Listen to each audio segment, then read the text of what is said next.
दरअसल पेशवाओं के अत्याचार से महार समुदाय त्रस्त हो गया था और स्वाभिमानी जीवन जीने के लिए युद्ध का रास्ता उसे जचने लगा।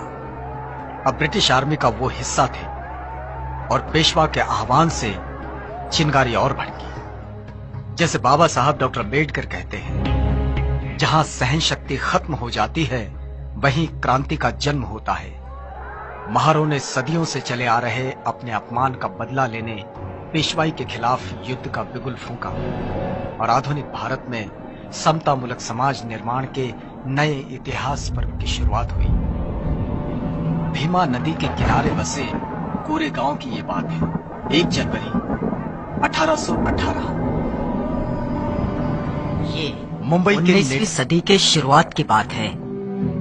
भारत के अछूत जातियों में से एक जाति महार, जिसके खिलाफ पेशवाओं ने मार्शल लॉ लगाया था कि इनके कमर में झाड़ू और गले में मटका बांध दिया जाए। दरअसल ये अशोक काल में हुई ब्राह्मणों की निर्भत्सना का नागवंशियों के खिलाफ प्रतिशोध था। वैसे तो महार जाति अपनी वीरता के लिए प्रसिद्ध थी, लेकिन जब संसाधन ही छीन लिए जाते हैं तो कोई भी विकलांग हो सकता है। बहरहाल महार अपनी खोई प्रतिष्ठा और अस्मिता को संरक्षित करने की मंशा में थे और अंग्रेज भारत में अपनी सत्ता स्थापित करने की जुगत में। ऐसे में अंग्रेजों की नजर महारों पर टिकी, जो कद काठी में मजबूत और निडर वृत्ति के थे। अंग्रेजों ने ब्रिटिश भारत की सेना में महारों के लिए दरवाजे खोल दिए और उन्हें फौजी शिक्षा भी दी। अंग्रेजों को पेशवाओं की सल्तनत खत्म कर वहां ब्रिटिश राज कायम करना था। तैयारी शुरू हुई पेशवाओं पर आक्रमण करने की। महारों के सरदार सेनापति सिद्धनाथ के कानों पर यह खबर पड़ी तो वे स्वयं बाजीराव पेशवा से मिलने गए। पेशवा बाजीराव से सिद्धनाथ ने कहा, अंग्रेजों की तरफ से लड़ने की हम अछूतों की कोई इच्छा नहीं और यह हमें पसंद भी नहीं। यदि हम तुम्हारी ओर से लड़कर अंग्रेजों को यहां से भगा दें और यदि हम ऐसा कर लें तो तुम्हारे राज्य में, तुम्हारी सेना में हमारा स्थान क्या होगा। पेशवा बाजीराव ने सिद्धनाथ के इस प्रस्ताव की अवहेलना की और कहा, सुई की नोक पर थर्राते हुए ठहरे धूल के कण जितना स्थान भी तुम महारों के लिए हमारे पास नहीं है। तुम लोग हमारे पैरों की धूल हो और वही बने रहोगे।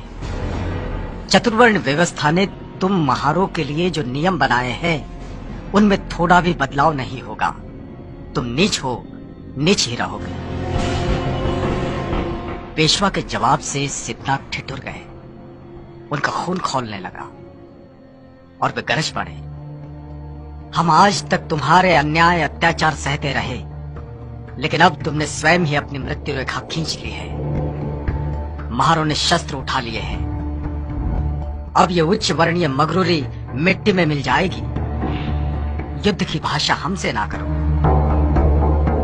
इसी माटी में जन्म हुआ है हमारा और यहीं पले बढ़े हैं हम। इस मिट्टी की लाज अब ना लुटेगी। अपने न्याय हकों के लिए युद्ध करना कोई पाप नहीं है। ये ही युद्ध की अंतिम घोषणा है। और इस ऐलान के साथ सिद्धनाथ वहां से निकल गए।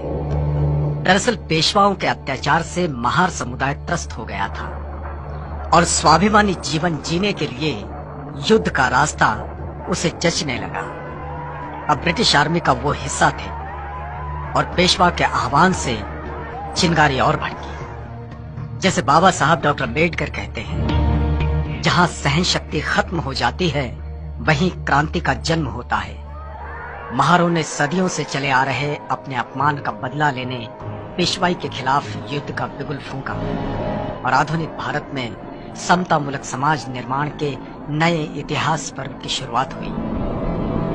भीमा नदी के किनारे बसे कोरे गांव की ये बात है। 1 जनवरी 1818।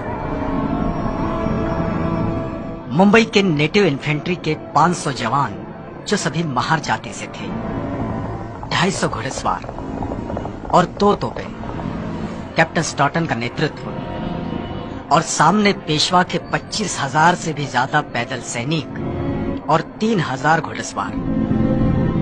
इनका सामना होने से पहले कैप्टन स्टॉटन 25 मील पैदल चलकर 1 जनवरी 1818 की सुबह कोरेगांव पहुंचे थे। जवान थके हुए थे और युद्ध शुरू हुआ। महार सेना का नेतृत्व रत्नाक, जतनाक और भीकनाक कर रहे थे।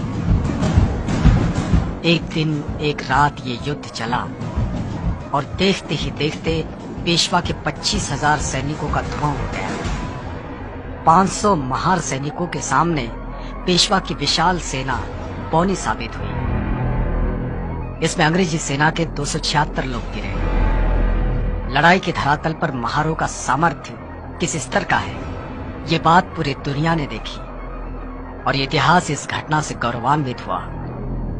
युद्ध में वीर गति को प्राप्त हुए सैनिकों की शौर्य गाथा दुनिया के इतिहास में अमर हुई, जो भीमा कोरेगांव के इस 75 फीट ऊंचे विजय स्तंभ पर दर्ज है। इस क्रांति स्तंभ, विजय स्तंभ को सैल्यूट करने बाबा साहब डॉक्टर अम्बेडकर हर साल 1 जनवरी को यहां जरूर आते थे।